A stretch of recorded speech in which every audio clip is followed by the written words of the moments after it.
Nesse papo geográfico, a gente vai conversar sobre regionalização.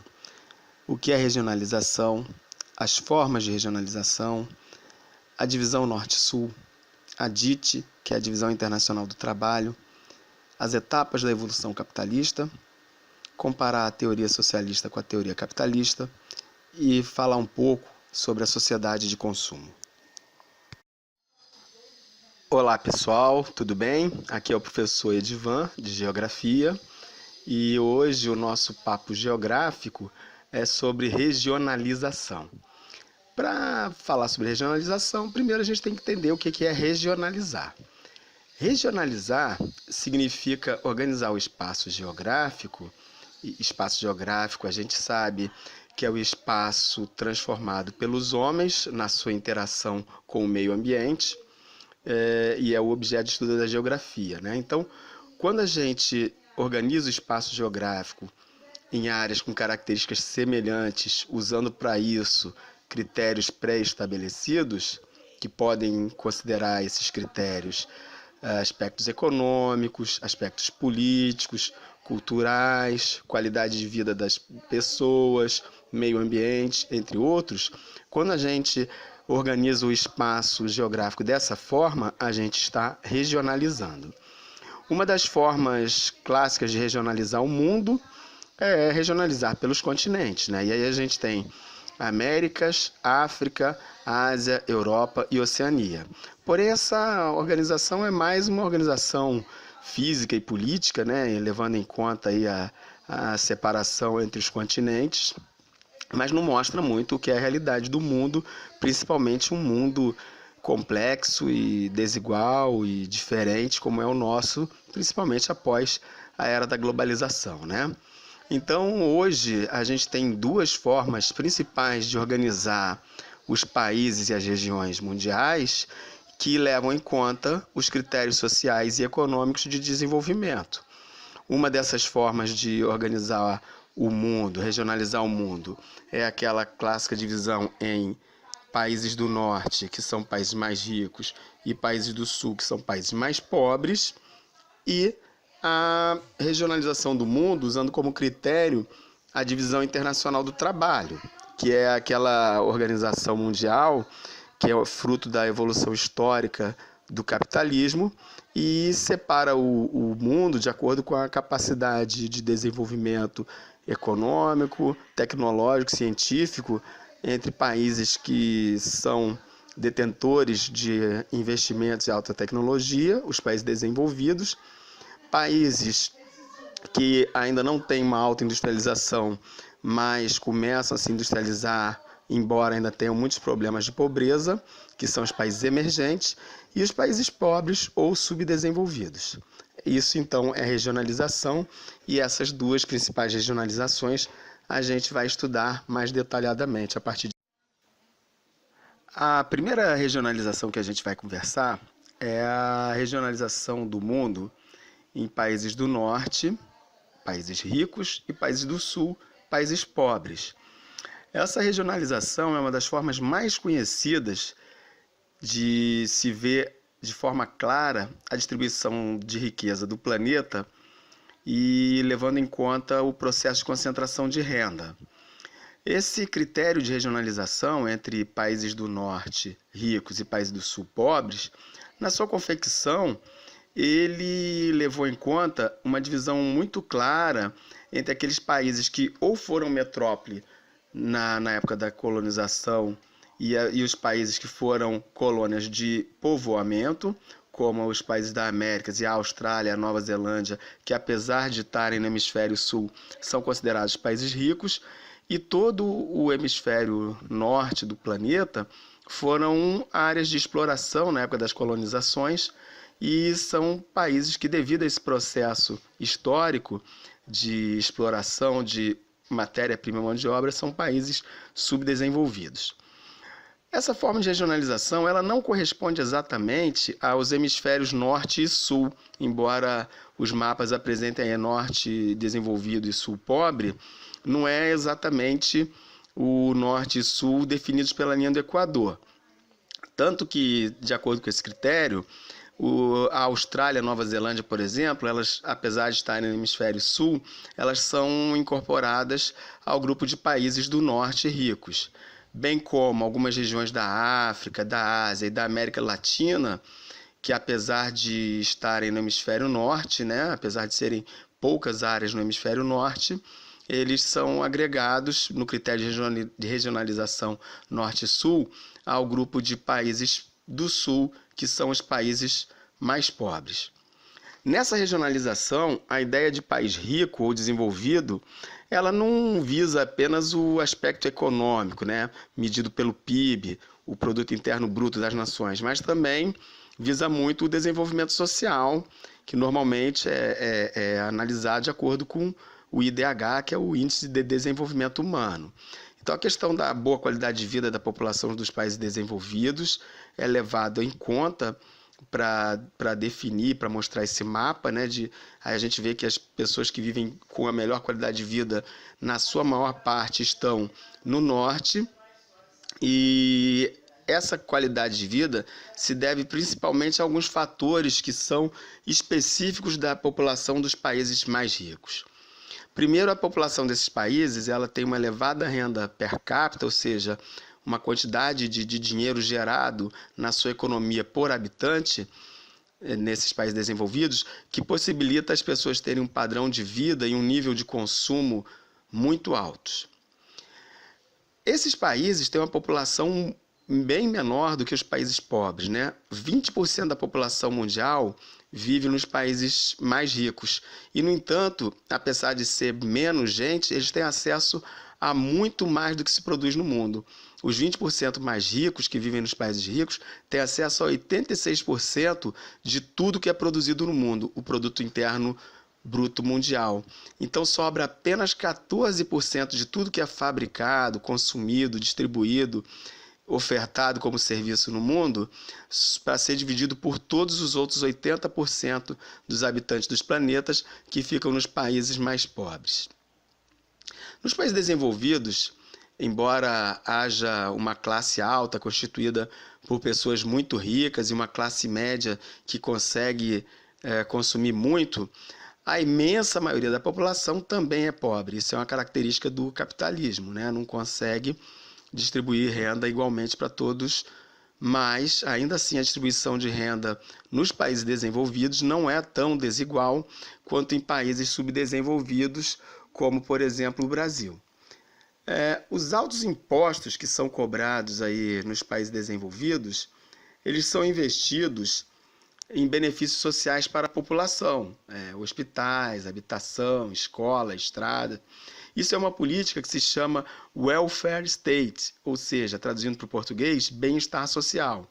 Essa política ela foi implementada por um ministro americano, John Maynard Keynes, na época do liberalismo, para garantir um pouco de qualidade de vida para as pessoas mais pobres, porque os liberais, na verdade, queriam que toda a renda fosse concentrada nos mais ricos. Por isso, mesmo essa política de bem-estar social é muito criticada até hoje pelos neoliberais. Outra coisa que acontece, que é um fenômeno ligado ao autodesenvolvimento, é que há um maior nível de educação escolar.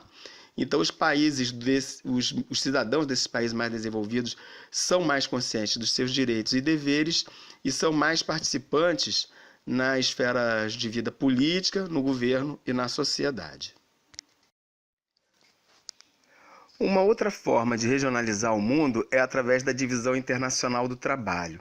Ela é uma forma mais aceita e teoricamente mais correta do que a divisão norte-sul, porque a divisão norte-sul ela traz um problema que ela coloca todos os países do norte parecendo que o capitalismo é homogêneo e inclusive inclui lá a Austrália e a Nova Zelândia, levando a crer que em todos os países do capitalismo a evolução capitalista está na mesma forma, todos são muito parecidos, o que não é verdade, bem como no hemisfério sul do planeta, também nem todos os países são pobres, de extrema pobreza.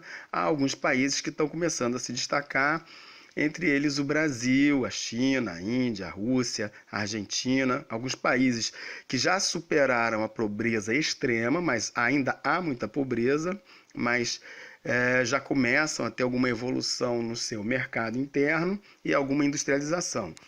Então, a forma atual de melhor entender o espaço capitalista mundial como uma organização, como uma regionalização, é a Divisão Internacional do Trabalho, a chamada DIT. Essa forma de regionalizar, ela leva em conta a dominação econômica e tecnológica dos países desenvolvidos em relação aos países em emergência e subdesenvolvidos. Por quê? Porque quanto a investimento, ciência e tecnologia, a gente consegue desenvolver 3 categorias de países. Os países desenvolvidos, que produzem e vendem a tecnologia e em função de ter uma capacidade muito grande de investimento em ciência e tecnologia.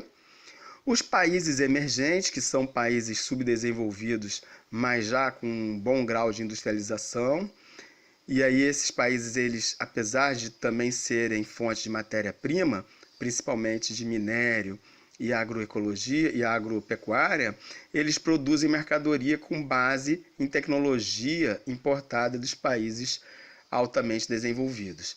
E um terceiro grupo, que é o grupo de países subdesenvolvidos não industrializados, estes, devido ao problema de extrema pobreza, eles não possuem tecnologia, apenas consomem os produtos tecnológicos vindos de outros países, inclusive dos emergentes, não só os desenvolvidos, mas também os emergentes, e eles servem principalmente na distribuição capitalista mundial como fonte de matéria-prima e o mais triste, o mais difícil, a situação mais difícil de ser superada, fonte de mão de obra barata.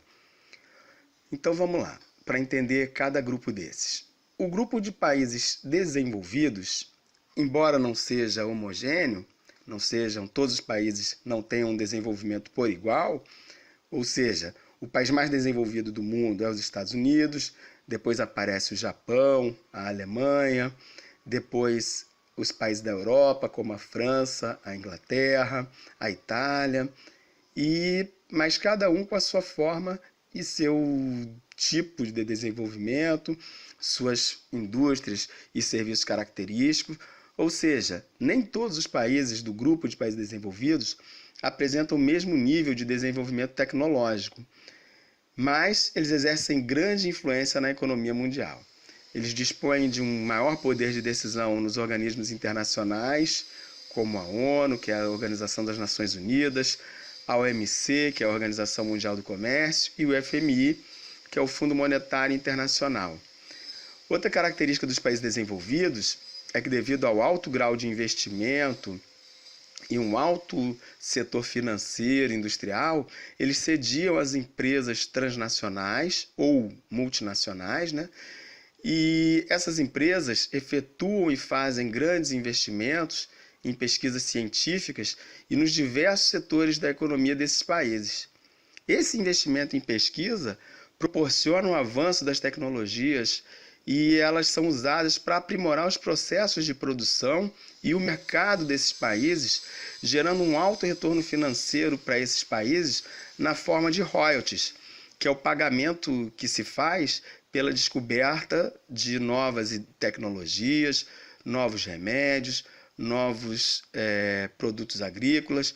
Essas novas descobertas, elas recebem uma chancela chamada patente, marca, ou então um novo processo de produção, e isso faz com que o capitalista nos países desenvolvidos receba um alto retorno por seu investimento, ou seja, o lucro, e esses lucros tanto fazem com que essas empresas multinacionais fiquem cada vez mais poderosas, como através dos impostos geram mais capital e mais desenvolvimento para os países onde as empresas têm suas matrizes ou sedes, ou seja, o grupo de países desenvolvidos. Por isso que se fala que no capitalismo os ricos tendem a ficar cada vez mais ricos e os pobres cada vez mais pobres. Os países emergentes, como China, Brasil, Índia, Rússia e África do Sul, por exemplo, são bastante industrializados, ou seja, já alcançam bastante bons indicadores de produto interno bruto, mas ainda dependem muito da tecnologia oriunda lá nos países desenvolvidos, e o pior é que não conseguem resolver os problemas internos de ordem social, né, como pobreza extrema, falta de educação de qualidade nas suas populações, problemas de habitação, problema de saneamento básico. E aí ocorre que a falta de investimento em pesquisas e educação e, em paralelo a isso, a falta de investimento no desenvolvimento social e cultural dos seus povos faz com que esses países sejam caracterizados como compradores de tecnologia e conhecimento, né, formas de fazer as coisas, né, novos processos vindos dos países desenvolvidos. E, por outro lado, também acabam sendo fornecedores de matérias-primas, principalmente minerais e agropecuárias. O terceiro grupo de países, que é o grupo de países pobres ou subdesenvolvidos que ainda não são industrializados, eles sofrem uma pobreza extrema devido ao processo histórico de exploração capitalista que eles sofreram desde a colonização, né? Desde a época do capitalismo comercial, em que eles foram colônias. Então eles são extremamente pobres, possuem péssimos índices de indicadores sociais, né? Baixíssimos índices tanto do PIB, que é o Produto Interno Bruto, já que não são industrializados, quanto índices de desenvolvimento humano, uma vez que a pobreza extrema gera problemas dramáticos, como o caso das doenças da AIDS na África, altas taxas de natalidade, mortalidade, altas taxas de doenças infecciosas, pobrezas extremas, problemas de guerras. Ou seja, com a necessidade de resolver tantos problemas e com pouquíssimo capital para investir, esses países não possuem capacidade de investimento em tecnologia e apenas consomem esses produtos oriundos dos países desenvolvidos e mesmo dos emergentes, servindo apenas como fonte de matéria-prima e mão de obra barata para os países desenvolvidos e mesmo para os emergentes.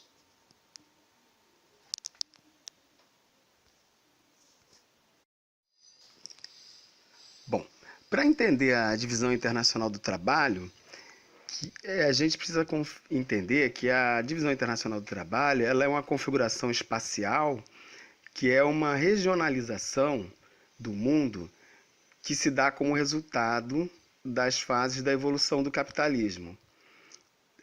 Então a gente precisa estudar, para entender a divisão internacional do trabalho, as etapas da evolução capitalista.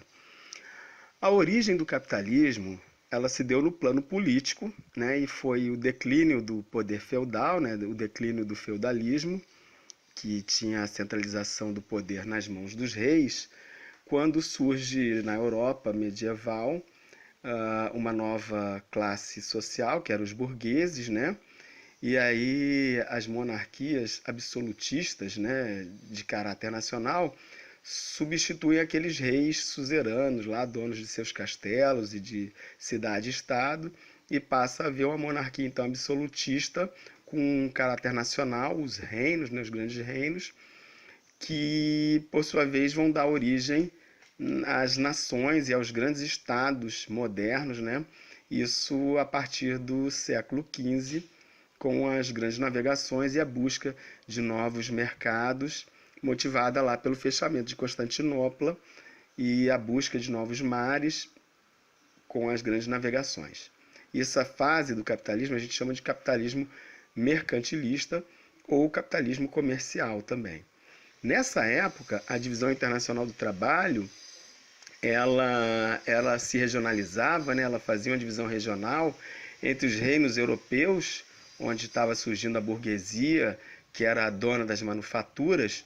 Então esses reinos europeus eram as metrópoles, onde estavam as manufaturas, e as colônias, que eram os locais de exploração de matéria-prima e mão de obra escrava. Então isso foi uma primeira e importante forma de regionalização a partir do capitalismo, da história do capitalismo mundial, o capitalismo mercantilista ou capitalismo comercial, com a divisão do espaço, né, entre regionais metrópoles e colônias. Metrópoles, donas das manufaturas, e colônias, o local de exploração de matéria-prima e mão de obra escrava. Evoluiu o capitalismo, isso aí foi no século XV, né? E funcionou assim, esse esquema de metrópole e colônia, até o final do século XVIII, né? Com a Revolução Industrial, que se dá no fim do século XVIII, surge na Inglaterra o motor a carvão, né? E essa novidade vai impulsionar a produção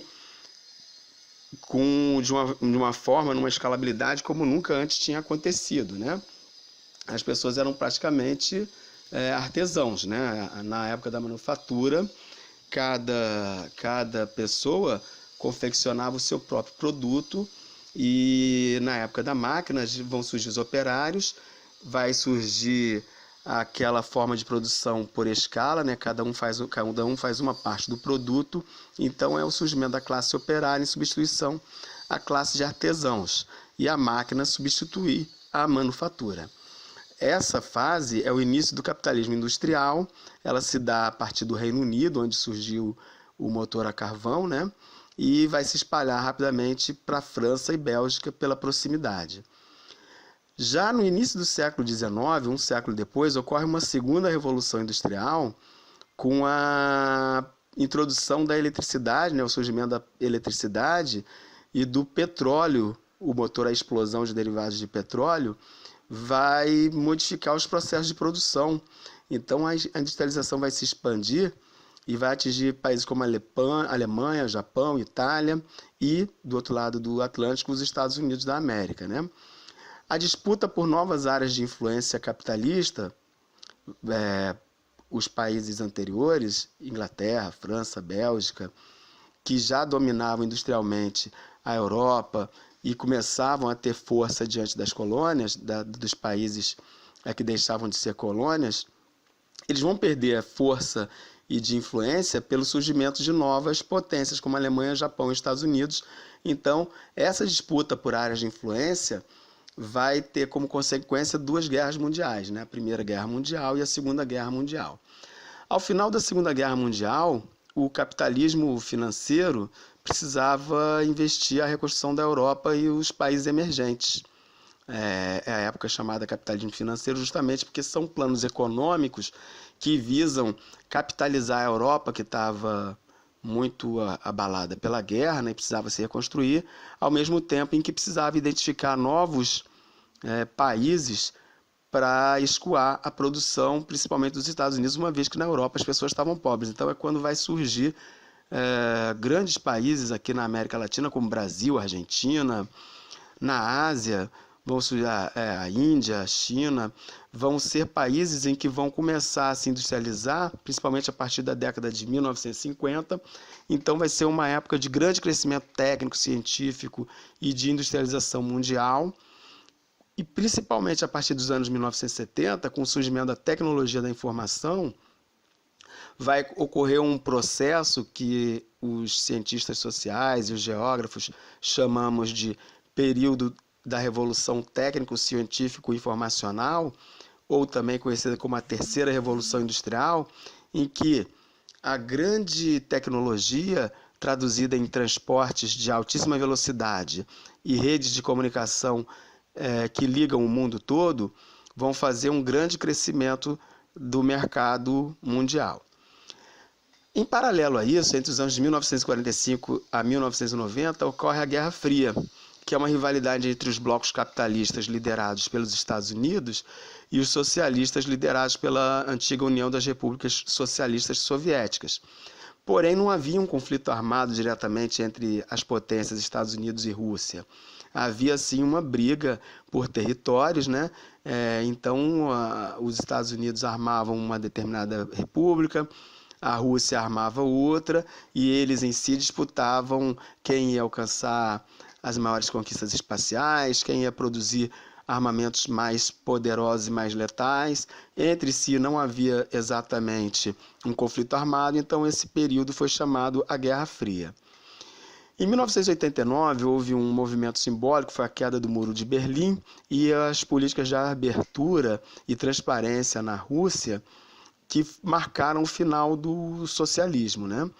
Então acontece a partir de 1990 o fim do Bloco Socialista, encerra-se então esse período de Guerra Fria, e como a tecnologia de transporte e telecomunicações está altamente enraizada no mundo, o fluxo de mercadorias, investimentos, pessoas e tecnologias passa a se dar a nível mundial em todas as direções de trocas, de comércio, de comunicações. Então é a era que a gente chama de globalização, é o período do capitalismo em que a gente vive até hoje, e onde predominam teorias neoliberais na economia mundial, como a privatização das empresas estatais, o livre mercado, a diminuição do Estado, entre outras teorias econômicas.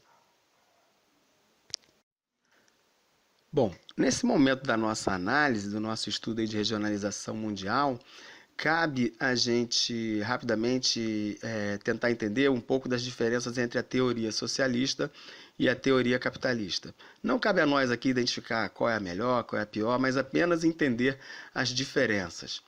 Bom, as características do capitalismo são: no capitalismo, o processo de produção ele visa o lucro e a reprodução do capital, ou seja, o capitalista ou investidor, ele é dono dos fatores de produção, principalmente a terra, né, representando as lavouras, a matéria-prima, e o capital, representando aí os grandes investimentos. O trabalhador só tem mesmo o seu trabalho, a sua mão de obra.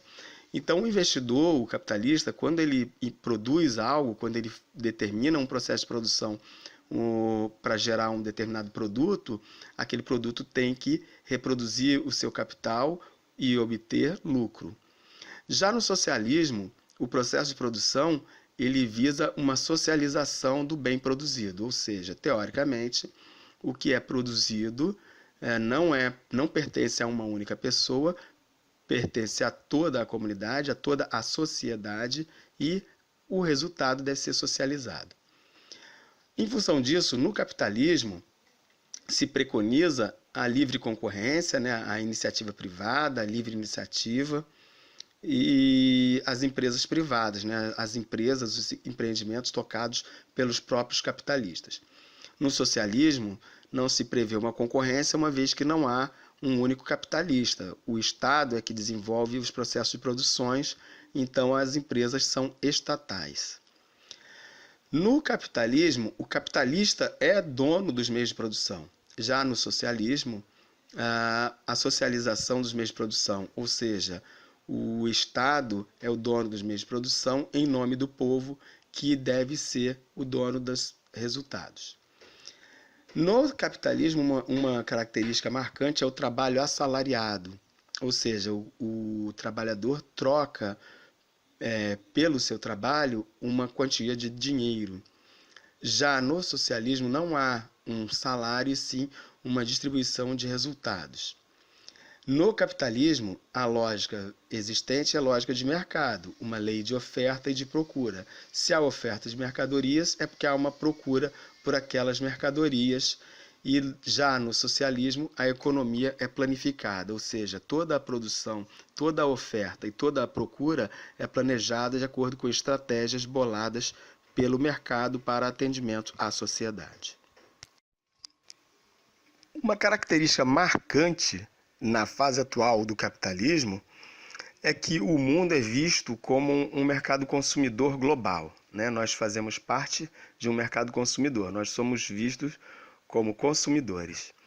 E as sociedades, então, dos países, principalmente dos países desenvolvidos, são comumente chamadas de sociedades de consumo.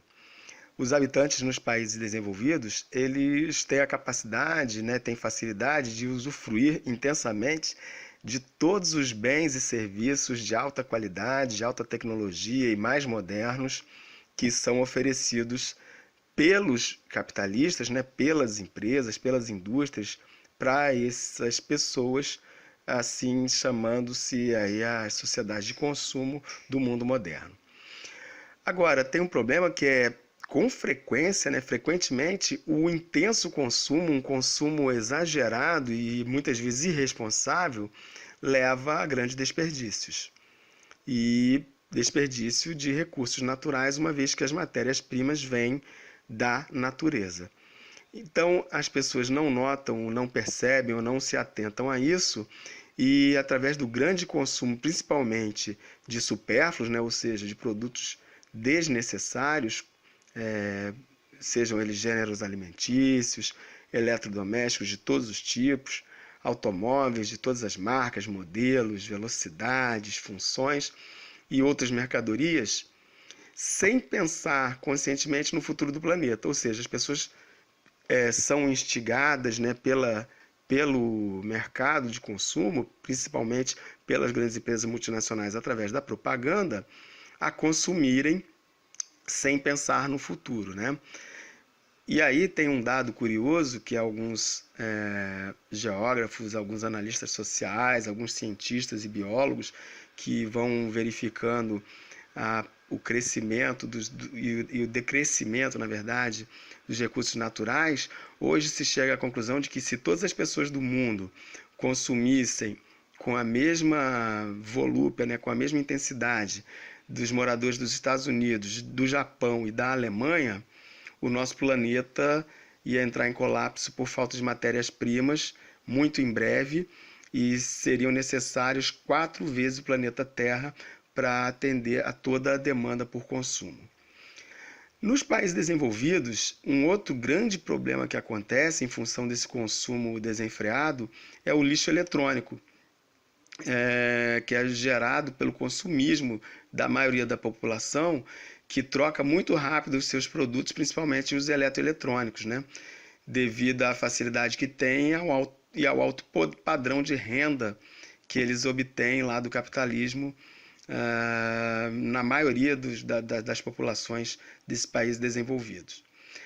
E esse consumismo ele é incentivado principalmente pela publicidade, que é custeada, né? É um investimento feito pelas multinacionais, que possuem as suas sedes, né? As suas matrizes, principalmente nesses países ricos, e as suas indústrias e as suas redes de distribuição ao redor do mundo todo, principalmente em países emergentes e subdesenvolvidos. Então, contribui muito para esse hábito de consumo de produtos eletroeletrônicos ou mesmo produtos de outra natureza, o rápido desenvolvimento tecnológico, né? E esse rápido desenvolvimento tecnológico ele vem acompanhado de um processo chamado obsolescência programada.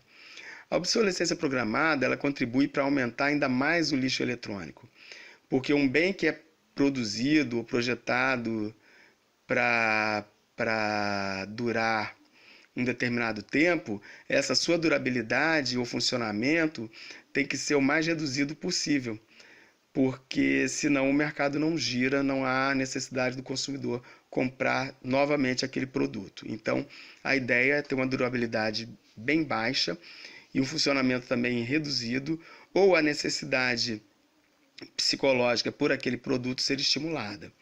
Então, sabe aquele computador que a gente acha que está velho, aquele tablet que já está meio mequetrefe, mas que a gente, na verdade, ainda consegue utilizar? E mesmo aquele celular que a gente comprou e ainda está pagando a prestação, mas que já parece estar fora de moda, já não atende a tudo que a gente espera.